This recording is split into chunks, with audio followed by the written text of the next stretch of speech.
በስመ አብ ወወልድ ወመንፈስ ቅዱስ አሐዱ አምላክ። ትንቢተ አሞጽ ምዕራፍ 6 ጽዮንን ለሚንቁ በሰማርያም ተራራ ለሚታመኑ ሰዎች ወዮላቸው። የአሕዛብን አለቆች ለቀሟቸው። የእስራኤል ቤት ሆይ ለቀሟቸው። የእስራኤል ቤት ሆይ ወደ ካልኔ ተሻግራችሁ ተመልከቱ። ከዚያም ወደ ኤማትራባ አለፉ። ከዚያም ወደ ፍልስጤም ጌት ውረዱ። እነርሱ ከእነዚህ መንግሥታት ይበረታሉ፣ ድንበራቸውም ከድንበራቸው ይሰፋልና።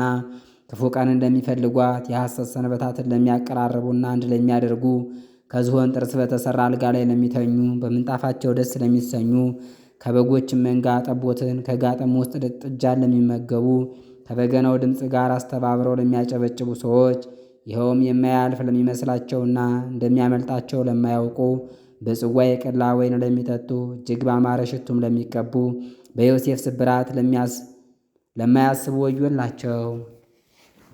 ስለዚህ ካለቆቻቸው አስቀድመው ይማረካሉ፣ ሯጮች የሚሆኑ የኤፍሬም ፈረሶችም ያልቃሉ። ጌታ እግዚአብሔር የያዕቆብን ትዕቢት አረክሳለሁ፣ ሀገሮቹንም ጠላው፣ ከተሞቹንም ከሚኖሩባቸው ሰዎች ጋር አጠፋለሁ ብሎ በራሱ ምሏልና። እንዲህም ይሆናል፣ 10 ሰዎች በአንድ ቤት ውስጥ ቢቀሩ እነርሱ ይሞታሉ፣ የቀሩት ግን ይተርፋሉ። አጥንቶቻቸውንም ከቤት ያወጡ ዘንድ ቤተሰቦቻቸው በወሰዷቸው ጊዜ ቤት ጠባቂውን በአንተ ዘንድ የቀራለን ባለው ጊዜ እርሱ የለም ይላል። ያም የእግዚአብሔርን ስም እንዳትጠራ ዝም በል ይለዋል። እነሆም እግዚአብሔር ያዘዛል፣ ታላቁንም ቤት በማፍረስ ታናሹንም ቤት በመሰባበር ይመታል። ፍርድን ወደ ቁጣ የእውነትንም ፍሬ ወደ ሬት ለውጣቸዋልና። በውኑ ፈረሶች በጭንጫ ላይ ይሮጣሉን? ወይስ በሬዎች በዚያ ላይ ያርሳሉን? በከንቱ ነገር ደስ የሚላችሁ በኃይላችን ቀንዶችን አበቀልን የምትሉ አይደለምን? የእስራኤል ቤት ሆይ እነሆን የሚያስጨንቋችሁን ሕዝብ አስነሳባቸዋለሁ ይላል የሰራዊት አምላክ እግዚአብሔር። እነርሱም ከሐማት መግቢያ ጀምሮ እስከ አረባ ወንዝ ድረስ ትገቡ ዘንድ አይፈቅዱላችሁም። ትንቢተ አሞጽ ምዕራፍ 7 ጌታ እግዚአብሔር እንዲህ አሳየኝ። እነሆም ከምሥራቅ አንበጣ ይመጣል። አንዱም ኩብኩባ ንጉሡ ጎግ ነበረ። የምድሩንም ሳር በልቶ ይጨርሳል። እኔም ጌታ እግዚአብሔር ሆይ ይቅር እንድትል እለምንሃለሁ። ያዕቆብን ማን ያነሰዋል? ጥቂት ነውና አልኩ። እግዚአብሔርም ስለዚህ ነገር ራራ። ይህ አይሆንም ይላል እግዚአብሔር። ጌታ እግዚአብሔርም እንዲህ አሳየኝ። እነሆም ጌታ እግዚአብሔር ለመፍረድ በቃሏ እሳትን ጠራ። እርሷም ታላቁን ቀላይና ምድርን በላች። እኔም ጌታ እግዚአብሔር ሆይ እንድትተው እለምንሃለሁ። ያዕቆብን ማን ያነሰዋል? ጥቂት ነውና አልኩ። እግዚአብሔርም ስለዚህ ነገር ራራ። ይህ ደግሞ አይሆንም ይላል ጌታ እግዚአብሔር። ጌታ እግዚአብሔር እንዲህ አሳየኝ። እነሆም አንድ ሰው በቱንቢ በተሠራ ቅጥር ላይ ቆሞ ነበር፣ በእጁም ቱንቢ ነበር። እግዚአብሔርም አሞጽ ሆይ የምታየው ምንድን ነው አለኝ። እኔም ቱንቢ ነው አልኩ። ጌታም እነሆ በሕዝቤ በእስራኤል መካከል ቱንቢ አደርጋለሁ፣ ከእንግዲህም ወዲህ ደግሞ ይቅር አልላቸውም። መሳቂያ የሆኑ የኮረብታው መስገጃዎች ይፈርሳሉ፣ የእስራኤልም መቅደሶች ባድማ ይሆናሉ። በኢዮርብዓምም ቤት ላይ በሰይፍ እነሳለሁ አለ። የቤቴልም ካህን አሜስያስ ወደ እስራኤል ንጉሥ ወደ ኢዮርብዓም ልኮ አሞጽ በእስራኤል ቤት መካከል አምጾብሃል፣ ምድሪቱም ቃሉን ሁሉ ልትሸከም አትችልም አለ። አሞጽ ኢዮርብዓም በሰይፍ ይሞታል፣ እስራኤልም ከሀገሩ ተማርኮ ይሄዳል ብሏልና። አሜስያስም አሞጽን ባለራዩ ሆይ ሂድ፣ ወደ ይሁዳ ምድር ሽሽ፣ ወደ ይሁዳ ምድር ሽሽ፣ በዚያም ተቀመጥ፣ በዚያም ትንቢትን ተናገር። ነገር ግን ቤቴል የንጉሥ መቅደስና የመንግሥት ቤት ናትና ከእንግዲህ ወዲህ በዚህ ደግሞ ትንቢት አትናገር አለው። አሞጽም መልሶ አሜስያስን አለው፣ እኔ ላም ጠባቂና በለስ አለቃሚ ነኝ እንጂ ነቢይ ወይም የነቢይ ልጅ አይደለሁም። እግዚአብሔርም በጎቹን ከመከተል ወሰደኝ። እግዚአብሔርም ሂድ፣ ለሕዝቤ ለእስራኤል ትንቢት ተናገር አለኝ። አሁንም የእግዚአብሔርን ቃል ስማ። አንተ በእስራኤል ላይ ትንቢት አትናገር፣ የያዕቆብንም ቤት አትዘብዝባቸው ብለሃል። ስለዚህ እግዚአብሔር እንዲህ ይላል፣ ሚስትህ በከተማይቱ ውስጥ አመንዝራ ትሆናለች፣ ወንዶችና ሴቶች ልጆችህም በሰይፍ ይወድቃሉ፣ ምድርህም በገመድ ትከፈላለች። አንተም በረከሰች ምድር ትሞታለህ፣ እስራኤልም ከምድሩ ተማርኮ ይሄዳል። ትንቢተ አሞጽ ምዕራፍ 8 ጌታ እግዚአብሔር እንዲህ አሳየኝ። እነሆም የቃርሚያ ፍሬ የሞላበት እንቅብ ነበረ። እርሱም አሞጽ ሆይ የምታየው ምንድን ነው አለኝ። እኔም የቃርሚያ ፍሬ የሞላበት እንቅብ ነው አልኩት። እግዚአብሔርም አለኝ፣ ፍጻሜ በሕዝቤ በእስራኤል ላይ መጥቷል። ከእንግዲህ ወዲህ ደግሞ ይቅር አልላቸውም። ያን ጊዜም በመቅደሶቻቸው ዋይ ዋይ ይላሉ ይላል ጌታ እግዚአብሔር። በየስፍራው የሚወድቀው ሬሳ ይበዛልና እነርሱም ይጠፋሉና።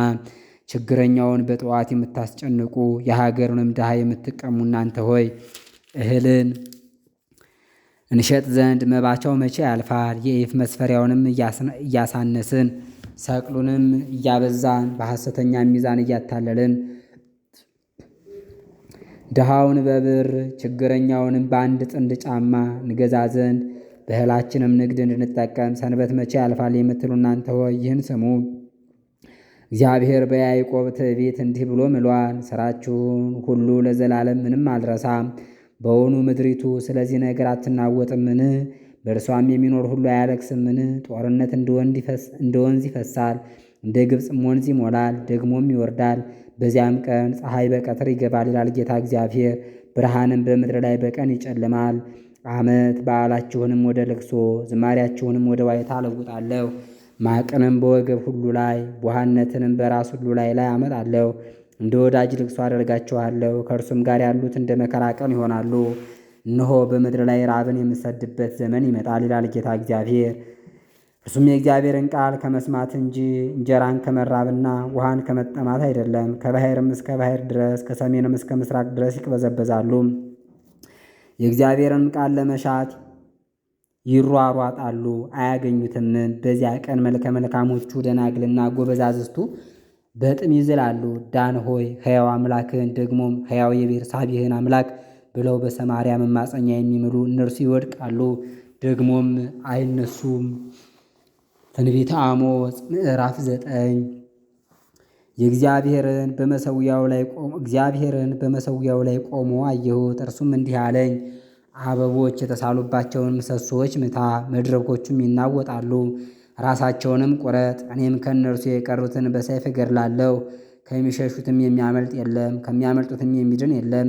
ወደ ሲኦል ቢወርዱ እጄ ከዚያ ታወጣቸዋለች፣ ወደ ሰማይም ቢወጡ ከዚያ ወርዳቸዋለሁ። በቀርሜሎስ ራስ ውስጥ ቢሸሸጉ ፈልጌ ከዚያ አወጣቸዋለሁ። በባሕሩም ጥልቅ ውስጥ ከዓይኔ ቢደበቁ በዚያ እባቡን አዝዛለሁ፣ እርሱም ይነድፋቸዋል። በጠላቶቻቸውን ፊት ተማርከው ቢሄዱ በዚያ ሰይፍን አዝዛታለሁ፣ እርሷም ትገድላቸዋለች። ዓይኔንም ለመልካም ሳይሆን ለክፋት በእነርሱ ላይ እጥላለሁ። ሁሉን የሚችል ጌታ እግዚአብሔር ምድርን ሁሉ ይዳስሳል፣ ያነዋውጣታልን፣ የሚኖርባትም ሁሉ ያለቅሳሉ። ግድያ እንደ ወንዝ ይፈሳል፣ ደግሞም እንደ ግብፅ ወንዝ ይወርዳል። አዳራሹን በሰማይ እየሠራ ትእዛዙንም በምድር ላይ እየመሠረተ የባሕርንም ውሃ ጠርቶ በምድር ፊት የሚያፈሰው እርሱ ነው። ስሙም ሁሉን የሚገዛ እግዚአብሔር ነው። የእስራኤል ልጆች ሆይ እናንተ ለእኔ እንደ ኢትዮጵያ ልጆች አይደላችሁምን? ይላል እግዚአብሔር። እስራኤልን ከግብፅ ምድር ፍልስጤማውያንንም ከቀጰዶቅያ ሶርያውያንንም ከጉድጓድ ያወጣሁ አይደለምን? እነሆ የጌታ የእግዚአብሔር ዓይኖች በኃጢአተኛ መንግሥት ላይ ናቸው። ከምድርም ፊት አጠፋታለሁ፣ ነገር ግን የያዕቆብን ቤት ፈጽሜ አላጠፋም ይላል እግዚአብሔር። እነሆ አዝዛለሁ፣ እህልም በመንሽ እንደሚዘራ የእስራኤልን ቤት በአሕዛብ ሁሉ መካከል እዘራለሁ። ነገር ግን አንዲት ቅንጣት በምድር ላይ አትወድቅም፣ ክፉ ነገር አይደርስብንም አያገኘንምም የሚሉ የሕዝቤ ኃጢአተኞች ሁሉ በሰይፍ ይሞታሉ። በዚያ ቀን የወደቀችውን የዳዊትን ቤት አነሳለሁ፣ የተናደውንም ቅጥሯን እጠግናለሁ፣ የፈረሰውንም አድሳለሁ፣ እንደ ቀደመውም ዘመን እሠራታለሁ። ይኸውም የቀሩ ሰዎችንና ስሜም የተጠራባቸውን አሕዛብን ሁሉ ይፈልጉ ዘንድ ነው ይላል። ይህን የሚያደርግ እግዚአብሔር እነሆ እንዲህ ያለ ወራት ይመጣልን ይላል እግዚአብሔር። እርሻ ከአጨዳ ጋር ዘርም ከእሸት ጋር አንድ ይሆናል። ከተራሮችም ማር ይፈሳል፣ ኮረብታውም ይለመልማል። የሕዝቤን የእስራኤልን ምርኮ መልሳለሁ። የፈረሱትንም ከተሞች ሰርተው ይቀመጡባቸዋል። ወይንንም ይተክላሉ፣ የወይን ጠጃቸውንም ይጠጣሉ። ተክልን ይተክላሉ፣ ፍሬውንም ይበላሉ። በምድራቸውም እተክላቸዋለሁ። ከእንግዲህም ወዲህ ከሰጠኋቸው ከምድራቸው አይነቀሉም ይላል ሁሉን የሚችል እግዚአብሔር አምላክ። ትንቢተ አሞጽ ተፈጸመ። ትንቢተ ሚክያስ ይቀጥላል። ረድኤተ እግዚአብሔር አይለየን።